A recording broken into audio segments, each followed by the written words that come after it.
Mu kwezi kweranda kwa Ramadhan ni kumwe mu kwezi kumbure abenshi canke abatandukanye bagenda bahindura amazina. Claude kumburi ugasanga yitwa Abdul Karim, ariko kandi Elvis ugasanga yitwa Shakur canke Ramadhan.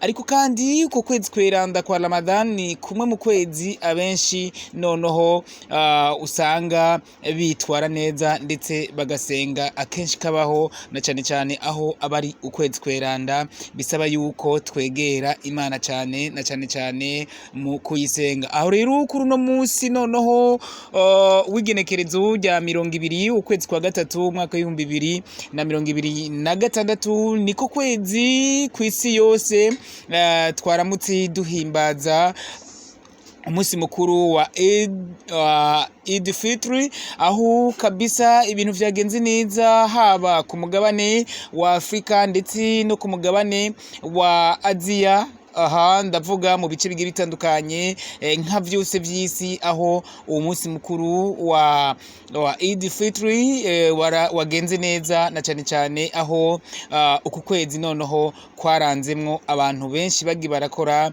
ivyiza noneho bitandukanye. Ariko kandi imbere yuko tumenya idini rya Islam mbega ni idini nyabaki, mbega rimeze gute, mbega ukwezi kweranda kwa Ramadhan ni ukwezi nyabaki, reka mbanze fate aka kumburi ka bamwe bagize ico bakora na cyane cyane mu gusangiza imfungurwa canke ingaburo aba bamwe bari mu mafungo noneho ya Ramadhan. Noneho Imana ibahezagire, noneho inabandikire hari anye mwakoze igikorwa kizima, kuko hari abenshi bari bafunze ariko bataronka kumbure ukuntu bashobora gufungura ifutari canke daku, ariko mubikorana umutima mwiza, mubikorana umwete. Abatashobora kuronka ifutari barayironka, ndetse na bamwe ba Claude canke ba Elvis bafata amazina ya Abdul Karim nabonyene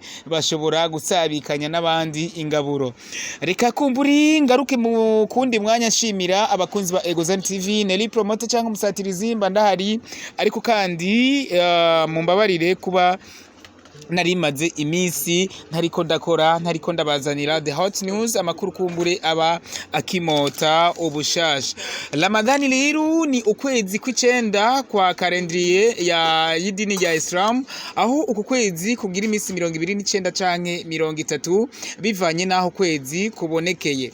Ni ukwezi kwiranda rero kw'amafungo mu ntumbero yo kuzirikana Quran, nkuko intumwa y'Imana Muhammad sallallahu alaihi wasallam abitwigisha. Aha ngenda ndakubwira ko uku kwezi buri uwemera wese idini rya Islam aba ari ukwezi kabisa ko gushika canke ko kwegera Imana na cyane cyane kugira ngo tubandanye noneho tugira amagara meza ndetse tunoroherwa mu buzi bwa misi yose dusanzwe dukora, kuko mubizi ko atamana nta terambere, atamana nta magara meza ushobora kugira.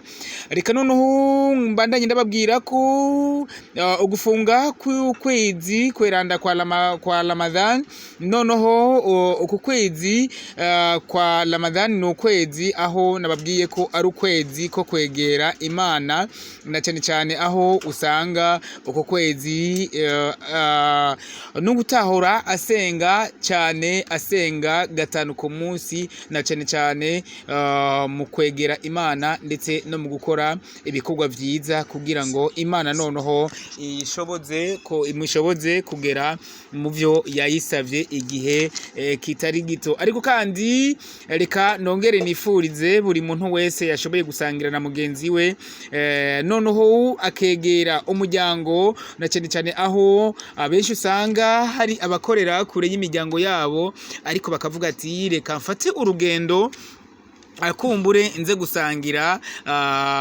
umunsi mukuru w'Eid hamwe na famiye yanje, abana ndetse inshuti n'abajyango. Ivyo navyo sinoreka kubibashimira kuko ni igikorwa kizima muba mwakoze. Ugufunga rero ku kwezi kwiranda kwa Islam ni kimwe mu bintu bitanu vy'akamaro ku mu Islam wese akomeye ndetse afise amagara meza. umuyisilamu wese afise amagara meza ndetse akomeye ugufunga noneho ni kimwe mu bintu by'akamaro cyane. Ico gikorwa ca toba ni kimwe mu bijanye no gusenga cyane ndetse no gusoma Quran kenshi na kenshi. Swaumu ni kimwe mu kwifunga indya hamwe n'ico kunywa, hamwe no kwifunga kurangura amabanga y'abubatse noneho guhera mu gatondo gushika ku mugoroba. Ibi bikaba ari bimwe noneho mu bintu bigenderwako cyane na cyane muri ku kwezi kweranda kwa Ramadhan, aho nkuko nabikubwiye before yuko ari ukwezi ko gusenga cyane ndetse ukwezi ko gukora ibyiza, ndetse si ukwezi gusa, si buri muntu ngo akore ibyiza gusa mu kwezi kweranda kwa Ramadhan, ariko umuyisilamu nyezina ni umwe mu bantu baba bagenda bakora ibyiza na cyane aho gukora icyiza ni kimwe mu bintu kumbure uba uteguye kazoza, noneho imbere hawe ugasanga ushikiwe canke ugasanga urose ikintu utaziga kubera iciza wakoze rimwe gusa, ugasanga urishuwe, noneho ugasanga worohewe no mu kazi kawe ndetse n'abawe bakagira amagara meza. Rero aha nkaba nari ngarutse noneho nkeza abagiye baritwara neza muri uku kwezi kweranda kwa Ramadhan, aho kabisa uku kwezi kwama gushika abemera bose idini rya Islam ko uku kwezi ari ukwezi kweranda ndetse ko kuba hafi n'Imana, ndetse ari ukwezi ko kwishikana imbere y'Imana na cyane turi ku isi, kandi ku isi y'abazima kuba ukihari kuri uno munsi si kubwo inguvu zawe ndetse si kubwo amashure menshi wizi, si kubwo kanoti keshi cyangwa amafaranga menshi ufise, kuko hari abenshi bazi izina, bazi Imana kugusumbya canke bafise akanoti kugusumbya bashoboye kwitaba Imana. Ariko kuri uno munsi tugeze ko uno munsi w'igenekerezo rya 20 ukwezi kwa gatatu umwaka wa 2026 uri muzima uhemuka umwuka w'abazima. Ni gute kumburi utoshika imbere y'Imana ukagira amafungo mu gihe ufise amagara meza ndetse nakomeye? Reka kumburi aha nkagenda nkeza, rero ngaruka nkeza kandi abashoboye gukora ibyiza, abashoboye kandi kwitwara neza muri uku kwezi kwa Ramadhan, ndababwira ko kumbure igikorwa kizima mwakoze Imana yaracanditse ahantu. Noneho ndabiyashimire cyane vyimva mutima kugira aba subscribers 10,000 kuko stade kumbure yakira abo bantu, abari stade nini, noneho stade inahambaye cyane.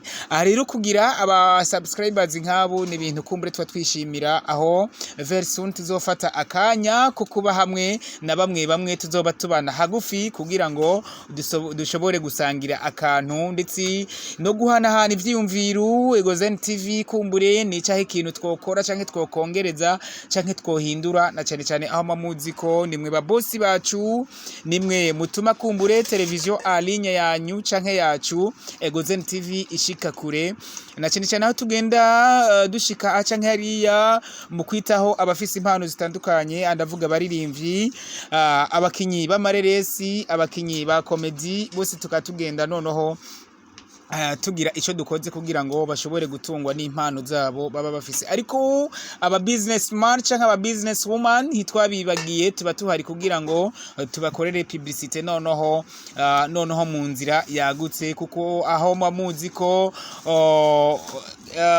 mamuziko kumburi imbuga ngurukana bumenyi ni kimwe ubu mu bintu noneho bishobora gukora marketing neza business yawe, igatuma noneho ushobora gushorerwa n'umuntu aba muri state America of state, noneho kandi muri America, ariko kandi ugashorerwa n'umuntu ari South Africa wibereye mu Burundi canke muri Tanzania, na cyane binyuze muri iyi mvo ya sport publicité tuba tugucishiriza ku kiganiro canke buri biganiro tuba tugenda dukora. Umusatirizi rero nkaba mba ndahari kugira ngo tuyage noneho ndabazanira amakuru yahana hariya, na cyane amamuziko ndi umwe mu banyabikorwa noneho mu banyamwete, aho ngenda ndakuzanira ibitari bike. Reka ngaruke shimira muri rusangi abarundi n'abarundikazi twabaye hamwe muri uku kwezi kweranda kwa Ramadan. Ndavuga hariya anye Imakamba, Bururi, Rutana, hariya anye ni mu ntara nziza yagutse ya Burunga. Ariko kandi Gitega, Igitega, abava Ikarusi, abava Imwaro, Imuramvya, hariya anye ni mu ntara nziza yagutse ya Gitega. Reka namwe abayisilamu bose muri rusangi ndabifurize umunsi mukuru mwiza wa Eid Mubarak. Ariko kandi mu gisagara ca Bujumbura ndetse no mu ntara yagutse ya Bujumbura, ndavuga Bubanza, Cibitoki ndetse n'ahandi, reka namwe ndabifurize umunsi mukuru wa Eid Mubarak. Noneho musangire ivyanyu n'abanyu, munagire amagara meza, uwo mwaka muzi murangize neza, noneho muze mururanirwe mu vyanyu no mu banyu.